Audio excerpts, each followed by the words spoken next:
C'est aujourd'hui que débute la semaine de l'agriculture française. Elle remplace, autant que faire se peut, le salon de l'agriculture, annulé cette année. L'occasion de mettre à l'honneur le travail des éleveurs, des producteurs, des maraîchers. Ils sont plus de 400 000. Certains d'entre eux se sont découverts une vocation, influenceurs, youtubeurs. Ils réalisent des vidéos souvent très drôles pour faire connaître leur métier. Cédric Puyot, Tanguy Jouard et Nicolas S ont rencontré quelques fans de hard rock et de déguisement. 6h30 du matin, la journée débute à la ferme. Dans cette vidéo, je vous emmène avec moi pour la journée. Pour montrer la réalité de leur métier sur YouTube, de plus en plus d'agriculteurs se filment face caméra. Ils nous font vivre leur quotidien avec passion. Vous allez voir, même si ça avance pas trop vite, c'est quand même assez fun. Allez, on regarde ça. Ils mettent en avant leur humour ou poussent la chansonnette. Où est passée cette graine? Avec quels moyens et dans quel but?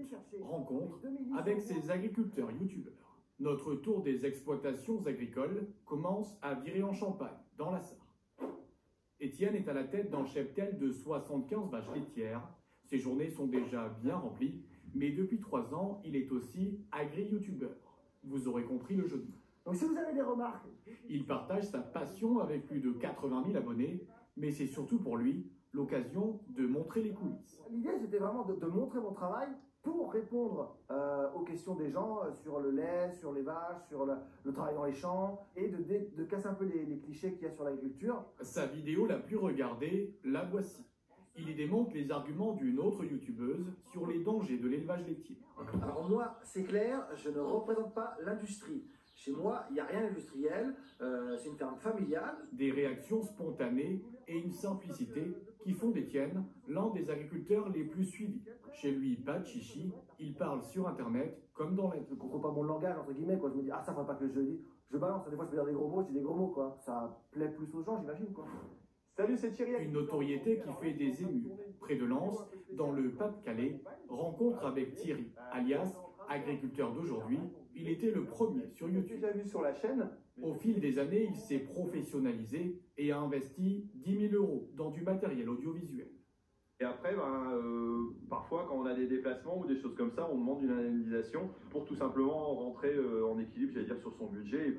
Ses vidéos sur YouTube lui rapportent quelques centaines d'euros. Ajoutez à cela quelques placements de produits et des réductions sur du matériel agricole, l'équivalent d'un SMIC en poche chaque mois. De plus en plus, on est considéré comme influenceur, même si ce mot-là faisait un peu rire avant. Parfois, c'est un peu alléchant aussi, mais c'est là où il faut faire attention dans ce qu'on fait, parce qu'on n'est pas des professionnels, on n'a pas été formés pour. C'est important de bien réfléchir et de prendre le temps.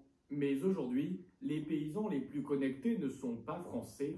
On les trouve aux États-Unis,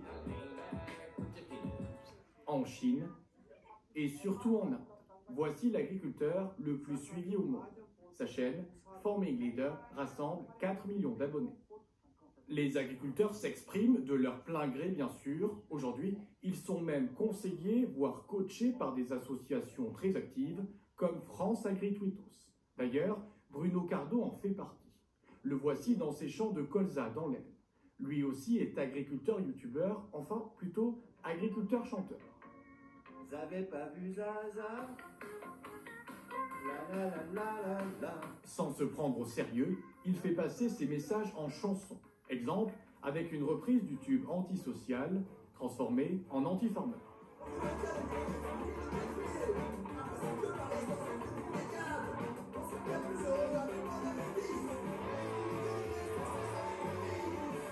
Pour se faire entendre aujourd'hui, Bruno se glisse même dans la peau de personnages qu'il a créés. Oui, Bruno, c'est très simple. Comme le professeur relou, furieux, contre la nouvelle politique agricole commune. Vu que la PAC sera une politique agricole commune, une énorme boîte pour tout le monde. Il y a plein de choses à vulgariser.